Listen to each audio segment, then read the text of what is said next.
ஓம். புத்தகம் வாசிப்போமா பகுதியில் மகாபாரத கதை பகுதி 28. முந்தைய பதிவின் சுருக்கம்.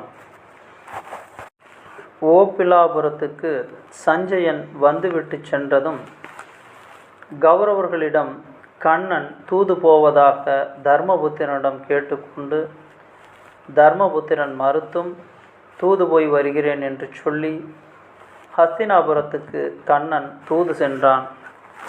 கண்ணனை சிறப்பாக வரவேற்று அவனை எப்படியாவது தன் பக்கத்தில் இழுத்துவிட வேண்டும் என்று திருதராஷ்டிரன் முயற்சித்தும் பயனில்லை. பாண்டவர்கள் தரப்பு நியாயத்தை கண்ணன் சபையில் தெரிவிக்க துரியோதனன் மறுத்து அவர்களுக்கு ஊசி முனை அளவும் நிலம் தரமாட்டேன் என்று சொல்லிவிட்டான். திரும்புகையில் கண்ணன் குந்தியை சந்தித்து அவளுக்கு ஆறுதல் கூறிவிட்டு வந்தான். கௌரவர்கள் பக்கம் பீஷ்மர், துரோணர், கர்ணன் ஆகிய 3 மகா சூரர்கள் இருக்கிறார்கள்.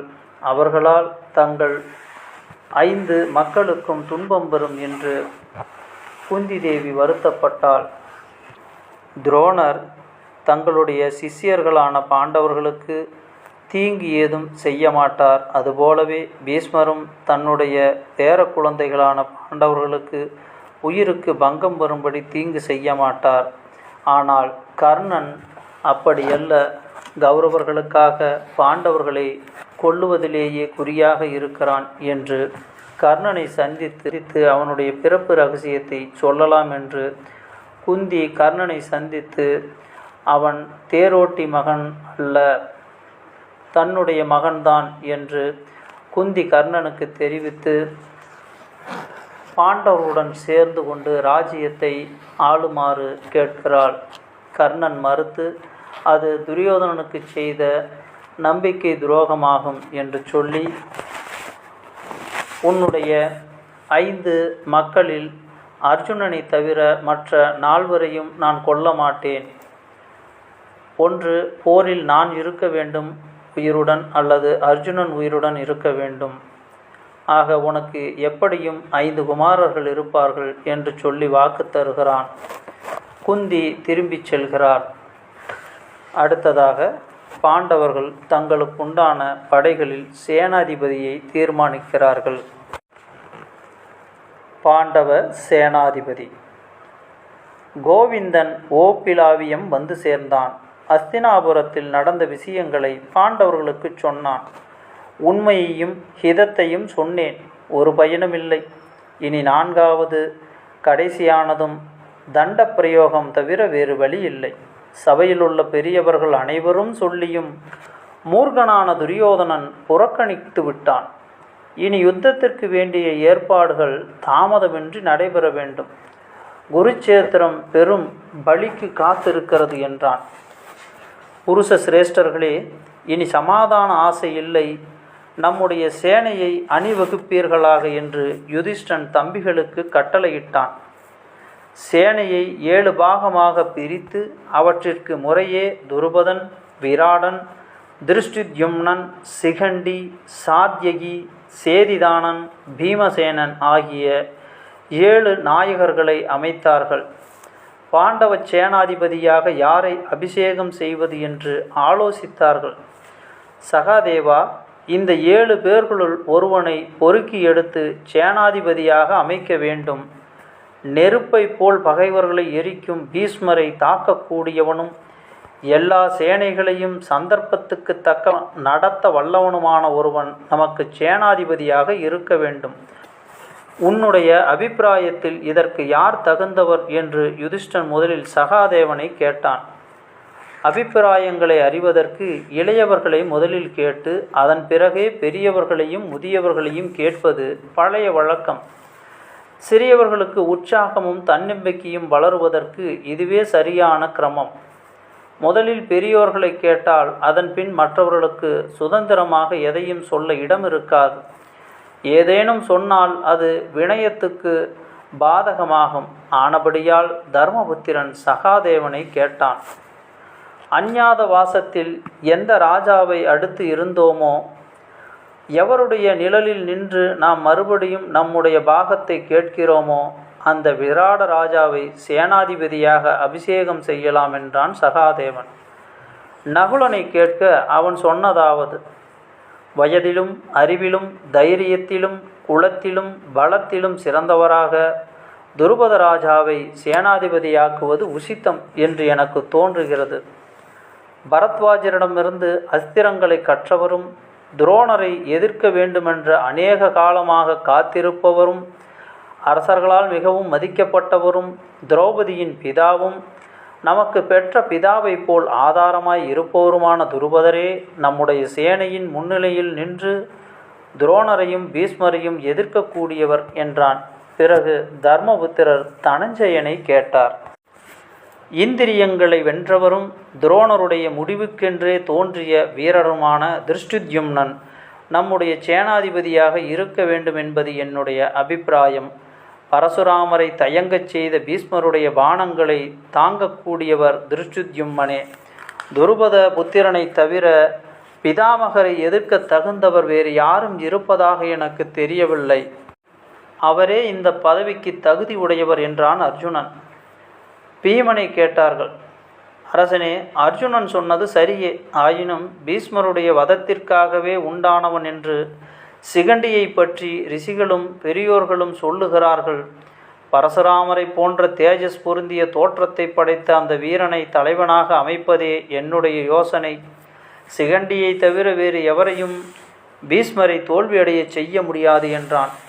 கேசவனுடைய யோசனை என்ன என்று முடிவாக கேட்டான் யுதிஷ்டனன். இவர்கள் சொல்லிய யாருமே தலைமை பதவிக்கு தகுந்தவர்கள். எல்லோருமே துரியோதனாதியருக்கு பயத்தை உண்டாக்கக்கூடியவர்கள். ஆயினும் மொத்தத்தில் அர்ஜுனன் சொன்னதை நான் அங்கீகரிக்கிறேன். திருஷ்டுத்யும்னன் முழு சேனையையும் தலைவனாக அபிஷேகம் செய்யலாம் என்றான் கிருஷ்ணன்.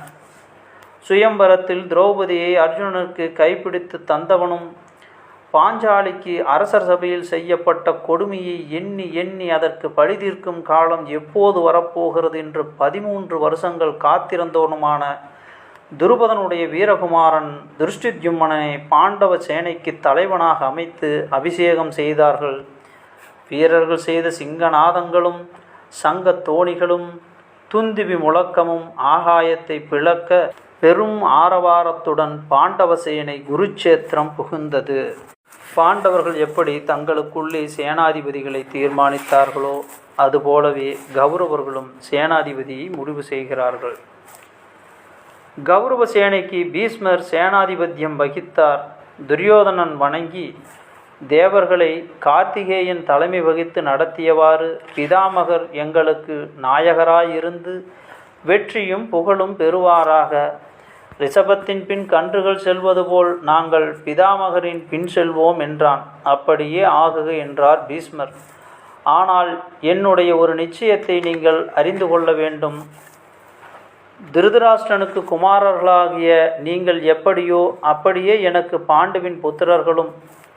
உங்களுக்கு நான் செய்து கொடுத்த பிரதிஜைப்படி யுத்தம் நடத்தி என் கடனை தீர்ப்பேன். நாள்தோறும் யுத்தகலத்தில் 10,000கணக்கான போர் வீரர்கள் என் பாணங்களால் இரையாவார்கள். ஆயினும் பாண்டு புத்திரர்களை நான் கொல்ல முடியாது. இந்த யுத்தம் என் தர்மத்தை பெற்றதன்று. பாண்டவர்களை நானாக கொல்லாமல் என் கடமையெல்லாம் செய்வேன். மற்றொரு விஷயம், உங்களுக்கு மிகவும் பிரியமான சூதபுத்திரன் என் யோசனைகளை எப்போதும் எதிர்ப்பவனாகவே இருக்கிறான். அவனை தலைமை வகித்து யுத்தத்தை முதலில் நடத்தலாம், எனக்கு ஆட்சேபனை இல்லை என்றார். பிதாமகர் பீஷ்மருக்கு கர்ணனுடைய நடவடிக்கை எப்போதும் பிடிக்காது. பீஷ்மர் உயிருடன் இருக்கும் வரையில் நான் விலகி நிற்பேன். அவருடைய வீழ்ச்சிக்கு பிறகே நான் வருவேன். அப்போது அர்ஜுனனை எதிர்த்து அவனை வீழ்த்துவேன். இது அகம்பாவத்தால் பீடிக்கப்பட்ட கர்ணனின் பிடிவாதம். சிறந்த பல நல்ல குணங்களை படைத்தவர்களுக்கு கூட சமஸ்தர்களிடம் பொறாமைப்படுவதும் மேம்பட்டவர்களுடைய அசூயை கொள்வதும் அந்த காலத்திலேயே ஆரம்பமாகிவிட்டது. துரியோதனன் பீஷ்மர் சொன்ன நிபந்தனைக்கு ஒப்புக்கொண்டு அவரை சேனாதிபதியாக அபிஷேகம் செய்தான். பிதாமகர் தலைமை வகித்து கௌரவ சேனை பெரும் சமுத்திரத்தைப் போல் கம்பீரமாக குருச்சேத்திரத்தில் பிரவேசித்தது.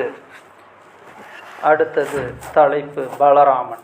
புகழ்பெற்ற வீரனான பலராமன் பாண்டவர்களுடைய பாசறைக்கு வந்தான். பருத்த தோள்களும் நீளப்பட்டும் சிங்க நடையுமாக ஹலாயுதன் வந்ததும் யுதிஷ்டனும் கிருஷ்ணனும் மற்றவர்களும் பெரும் மகிழ்ச்சி அடைந்து எழுந்து வணங்கினார்கள். விருத்தர்களும் பெரியவர்களுமான துருபதனும் விராடனையும் வணங்கிவிட்டு பலராமன் தர்மபுத்திரருக்கு பக்கத்தில் உட்கார்ந்தான். பரத வம்சத்தில் ஆசையும் கோபமும் துவேஷமும் வலுத்துவிட்டன. சமாதான பேச்சு எல்லாம் முறிந்து போயிற்று. போர் துவங்கிவிட்டது என்பதை அறிந்து குருச்சேத்திரத்துக்கு வந்தேன் என்றான் பலராமன். வருத்தம் தாங்காமல் பேச்சை ஒரு கணம் நிறுத்தி மறுபடியும், தர்மபுத்திரனே, பயங்கரமான விநாசம் உண்டாகப் போகிறது. வெட்டப்பட்ட அங்கங்களிலும் இரத்தச் சேற்றினால் பூமி முழுவதும் கோரமாக அலங்கரிக்கப்பட போகிறது. உலகத்தில் உள்ள அரசர்களும் சத்திரிய சாதியும் விதியினால் ஏவப்பட்டு யமாலயத்தை தேடி பைத்தியக்காரர்களைப் போல் இங்கே கூடியிருக்கிறார்கள். நான் கிருஷ்ணனுக்கு பல தடவை சொன்னேன், நமக்கு பாண்டவர்களைப் போலவே துரியோதனனும் இருவருக்குள்ளும் உண்டாகியிருக்கும் மூட செய்கையில் எந்த பக்கமும் நாம் சேர முடியாது என்று. நான் எவ்வளவு சொல்லியும் கிருஷ்ணன் என் சொல்லுக்கு இசையவில்லை. தனஞ்சயனிடத்தில் உள்ள பிரியத்தினால் பாண்டவர்களாகிய உங்கள் பட்சத்திலேயே இருந்து கொண்டு யுத்தத்திற்கு அனுமதி கொடுத்து விட்டான். கிருஷ்ணன் ஒரு பக்கத்தில் இருந்து நான் மற்றொரு பக்கத்தில் எவ்வாறு இருக்க முடியும்? வீரனான பீமன், துரியோதனன் இருவருமே என்னிடம் கதையாயுத பயிற்சி பெற்ற சிஷ்யர்கள். இருவரிடமும் நான் சமமான அன்பை உடையவன். கௌரவர்கள் நசிப்பதை பார்த்து என்னால் பொறுக்க முடியவில்லை. நீங்கள் யுத்தம் செய்யுங்கள், இந்த விபரீதம் பொங்கி வழியற்றும். நான் தீர்த்த யாத்திரை போகிறேன், எனக்கு உலகமே பிடிக்கவில்லை என்றான். இவ்வாறு சொல்லிவிட்டு கிருஷ்ணனுடைய சகோதரனான பலராமன் துக்கத்தை பொறுக்காதவனாக பரம்பொருளை தியானித்து கொண்டு யாத்திரை சென்றான் என்கிறார் வியாசர். தர்ம சங்கடம் என்றால் ஒன்றுக்கு ஒன்று முரண்பட்ட கடமைகளில் எதை செய்வது என்பது நிச்சயமாக விளங்காமல் திகைக்கும் நிலைமை. இந்நிலைமை யோகியர்களுக்கு அடிக்கடி நேரிடுகிறது. அயோக்கியர்களுக்கு இந்த கஷ்டம் இல்லை. அயோக்கியர்களுக்கு அவர்களுடைய ஆசையும் பற்றுகளுமே அவர்களை நடத்தும். ஆசைகளை கலற்றிவிட்ட மகான்களுக்கு தர்ம சங்கடங்கள் வந்து சேரும். மகாபாரதத்தில் பீஷ்மர், விதுரன், யுதிஷ்டிரன், கர்ணன் இவர்களுக்கு பெரும் சோதனைகள் ஏற்பட்டன. புராணத்தில் இவர்கள் அவ்வப்போது எவ்வெவ்வாறு சங்கடங்களை தீர்த்து கொண்டார்கள் என்பதை படிக்கிறோம்.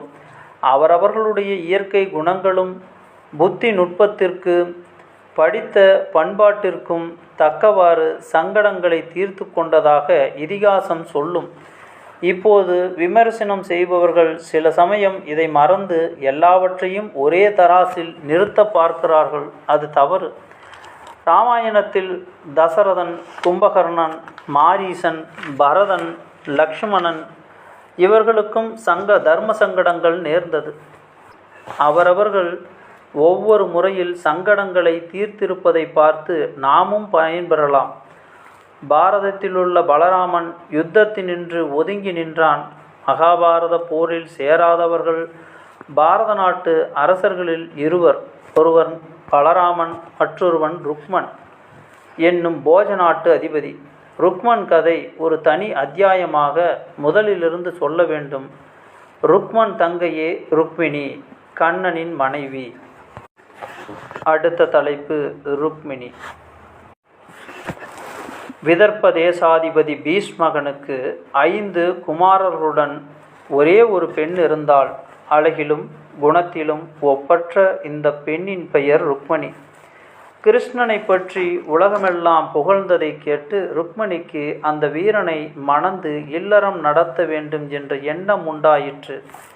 பந்துக்கள் அனைவரும் இந்த எண்ணத்தை ஆமோதித்தார்கள். ஆனால் பீஷ்மகனுடைய மூத்த குமாரனான இளவரசனுமான ருக்மன் என்பவன் கண்ணனை துவேசித்தான். அவன் ருக்மணியை துவாரகாபதிக்கு கொடுக்க கூடாது, அவளை சேதி தேசத்து ராஜனான சிசுபாலனுக்கு விவாகம் செய்து முடிக்க வேண்டுமென்று தகப்பனாரை வற்புறுத்தி வந்தான். தகப்பனார் வயதானவரானபடியால் இளவரசன் பேச்சுக்கே வலுத்தது. சிசுபாலனுக்கு ருக்மணியை கொடுத்து விவாகம் செய்ய முடிவு செய்யப்பட்டது. கண்ணனை விரும்பியவளும் தேவியின் அவதாரமுமான ருக்மணி அசுரகுணம் படைத்த சிசுபாலனை எவ்வாறு ஒப்புக்கொள்வாள்? தகப்பனார் தன்னை காப்பாற்ற மாட்டார், பிடிவாதக்காரனான ருக்மனுடைய அபிப்பிராயமே வெற்றியடையும் என்று அவள் பயந்து மிக்க துயருற்றாள். பிறகு ஒரு நாள் ருக்மணி தைரியம் செய்து கொண்டு துயரத்தினின்று மீள்வதற்கு ஒரு வழியை எப்படியாவது தேட வேண்டுமென்று தீர்மானித்தாள். அதன்படி ஒரு பிராமணனுடன் ஆலோசனை செய்தாள். ஸ்திரீகளின் இயற்கை கூச்சத்தை விட்டுவிட்டு கிருஷ்ணனிடம் அந்த பிராமணனை தூது அனுப்பினாள். போய் தன் நிலைமையை சொல்லி எப்படியாவது தன்னை காப்பாற்றும்படியாக அவனை வேண்டிக் கொள்ளச் சொல்லி அனுப்பினாள். பிராமணன் துவாரகைக்கு போய் கண்ணபிரானை கண்டு ருக்மணியின் பரிதாபத்தையும் வேண்டுகோளையும் அவனுக்கு தெரிவித்து ருக்மணி அனுப்பிய கடிதத்தை பகவானிடம் தந்தான். உன்னை நான் வரித்தேன், என் உள்ளம் உன்னுடைய சொத்தாகிவிட்டது. உனக்கு சொந்தமாக சேர்ந்துவிட்ட பொருளை சிசுபாலன் கவர்ந்து கொள்வதற்கு முன்னமே நீ இவ்விடம் வந்து என்னை காப்பாற்ற வேண்டும். நாளைய தினமே இவ்விடம் வர வேண்டும். சிசுபாலனுடைய படைகளையும் ஜராசந்தனுடைய படைகளையும் எதிர்த்து சிதறடித்து என்னை நீ பெற வேண்டியதாய் இருக்கிறது. வீரனாக என்னை அடைவாய். சிசுபாலனுக்கும் என்னை விவாகம் செய்து விடுவதாக அண்ணன் தீர்மானித்திருக்கிறான். விவாகச் சடங்குகளுக்காக செய்ய வேண்டிய பூஜைக்காக அம்மன் கோவிலுக்கு என் பரிவாரத்துடன் போவேன். நீ அப்போது வந்து என்னை மீட்கலாம். இல்லையேல் நான் உயிரை மாய்த்து கொள்வேன். மறுபிறப்பிலாவது உன்னை அடைவேன் அல்லவா? இந்த கடிதத்தை படித்தவுடனே கண்ணன் தேரில் ஏறினான். விதர்ப்ப தேசத்தின் ராஜதானியை குண்டினபுரம் அலங்கரிக்கப்பட்டு ருக்மணியின் விவாகத்திற்கு வேண்டியதெல்லாம் பீஷ்மகராஜனுடைய கட்டளைப்படி ஆயுத்தமாக இருந்தது. சிசுபாலனும் அவனைச் சேர்ந்தவர்களும் வந்து சேர்ந்து விட்டார்கள். அவர்கள் அனைவரும் கிருஷ்ணனுடைய பரம விரோதிகள். கண்ணன் தனியாக தேரேறி சென்ற செய்தி பலராமனுக்கு தெரிந்தது. இது விதர்ப்பராஜனுடைய மகளை பற்றியதாக இருக்கலாம். தம்பி கண்ணன் அவ்விடம் போய் ஜன்ம விரோதிகளால் சூழப்பட்டு அபாயத்தில் சிக்கிக் கொள்வான் என்று பலதேவன் கவலைப்பட்டு உடனே பெருஞ்சேனையை அவசரமாக திரட்டி கொண்டு அவனை குண்டினபுரத்துக்கு விரைவாகச் சென்றான். ருக்மிணி அந்த புறத்தை விட்டு புறப்பட்டால் பரிவாரமும் படையுமாக பெருங்கூட்டம் அவளுடன் சென்றது. கோவிலுக்கு போய் விவாகத்திற்காக தேவி பூஜை நடத்தினார்கள். தேவி, உன்னை வணங்குகிறேன். நான் இவ்வளவு நாளாக உன்னை பணிந்து வந்திருக்கிறேன். கண்ணன் என்னை அடைய வேண்டும். எனக்கு இந்த வரத்தை நீ தர வேண்டும் என்று உள்ளம் கரைந்து தேவியின் சன்னதியில் முறையிட்டாள். ஆலயத்திலிருந்து ருக்மணி வெளியே வந்ததும் கண்ணனுடைய தேரை கண்டதும் காந்தத்தினால் இழுக்கப்பட்ட ஊசியை போல் ஒன்றும் பேசாமல் நேராக போய் அந்த தேரில் ஏறினாள். பகைவர்கள் பார்த்து கொண்டிருக்க கண்ணன் அவளை ஏற்றிக்கொண்டு தேரை ஓட்டினான். இளவரசனான ருக்மனிடம் சேவகர்கள் ஓடிச் சென்று நடந்ததை சொன்னார்கள். கிருஷ்ணனை கொல்லாமல் திரும்ப மாட்டேன் என்று அவன் சபதம் செய்து பெருஞ்சேனையுடன் கிருஷ்ணனை துரத்தி கொண்டு சென்றான். இதற்குள் பலராமனும் சேனையுடன் வந்து சேர்ந்தான். இரு கட்சியினருக்கும் பெரும் யுத்தம் நடந்தது. பலராமனும் கண்ணனும் பகைவர்களை சிதறடித்து வெற்றியுடன் துவாரகைக்கு சென்றார்கள். அங்கே கண்ணனுடன் ருக்மணியும் விவாகம் நடந்தது. தோல்வியடைந்த ருக்மன் வெட்கத்தால் பீடிக்கப்பட்டு குண்டினபுரத்துக்கு திரும்பி போகாமல் கிருஷ்ணனுக்கும் தனக்கும் யுத்தம் நடந்த இடத்திலேயே தன் சேனைகளை நிறுத்தி அவ்விடத்தில் போஜகடம் என்கிற புதிய நகரத்தை நிர்மாணம் செய்து அங்கேயே அரசு நடத்தி வந்தான். குருச்சேத்திரத்தில் யுத்தம் நடைபெறப் போகிறது என்று அறிந்து ருக்மராஜன் ஒரு அக்ரோனி சேனையுடன் அவ்விடம் வந்தான். வாசுதேவனுடைய நட்பை இனி அடையலாம் என்று எண்ணி பாண்டவர்களிடம் சென்றான். தனஞ்சயனை பார்த்து, பாண்டவனே, உன்னுடைய எதிரிகளின் சேனை பெரிதாக இருக்கிறது. உனக்கு சகாயம் செய்ய வந்திருக்கிறேன். எதிரிகளுடைய படையில் எந்த பாகத்தை தாக்க வேண்டுமென்று விரும்புகிறாயோ அதை நான் தாக்குவேன். துரோணர், கிருபர் அல்லது பீஷ்மரையும் தாக்க நான் சக்தி உள்ளவனாக இருக்கிறேன். உனக்கு வெற்றியை சம்பாதித்து தருவேன். உன் விருப்பம் என்ன என்று கேட்டான். ருக்மனுடைய பேச்சை கேட்ட தனஞ்சயன், வாசுதேவனை பார்த்து சிரித்து பதில் சொன்னான். போஜகடாதிபதியே, எதிரிகளின் பெரிய சேனையைக் கண்டு நாங்கள் பயப்படவில்லை. உன்னுடைய சகாயத்தை நான் விரும்பவில்லை. நீ போகலாம் அல்லது இருக்கலாம் என்றான். வெட்கமும் கோபமும் அடைந்த ருக்மன் தன் சேனையை திருப்பிக் கொண்டு உடனே துரியோதனனிடம் போனான். பாண்டவர்கள் என்னை மறுத்தார்கள், உனக்கு சகாயம் செய்வேன் என்று துரியோதனனிடம் சொன்னான். பாண்டவர்கள் வேண்டாம் என்று சொன்ன பிறகல்லவா என்னிடம் வந்தாய். அவர்கள் நீக்கிவிட்ட பாண்டத்தை எடுத்தும் கொள்ளும்படியான அவசியம் எனக்கு நேரவில்லை என்று துரியோதனனும் சொல்லிவிட்டான். இருதரப்பிலும் அவமானப்படுத்தப்பட்ட ருக்மன் யுத்தத்தில் சேராமல் பின் தன் நாட்டிற்கு திரும்பினான். யுத்தத்தில் சேராமல் இருப்பதிலும் பலவிதம் உண்டு. சாத்வீக காரணங்களாகவும் இருக்கலாம். ரஜோகுணங்கள், அதாவது அகம்பாவம், சுயநலம் முதலிய காரணங்களாகவும் இருக்கலாம். சோம்பல், பயம் முதலிய காரணங்களாகவும் இருக்கலாம். பலராமன் பாரத யுத்தத்தில் சேராததற்கு காரணம் சாத்வீகம். ருக்மன் சேராததற்கு காரணம் அவனுடைய ரஜோகுணம். தர்மத்தை ஆராய்ந்து எது செய்ய வேண்டும் என்று தோன்றுகிறதோ அதை செய்யாமல் தன் சுயநலத்தை லட்சியமாக கொண்டு ருக்மன் அவமானப்பட்டான். அடுத்த தலைப்பு ஒத்துழையாமை. அடுத்த பதிவில் பார்ப்போம். நான் உங்கள் கோவிந்தராஜ் சுப்பிரமணி. நன்றி, வணக்கம்.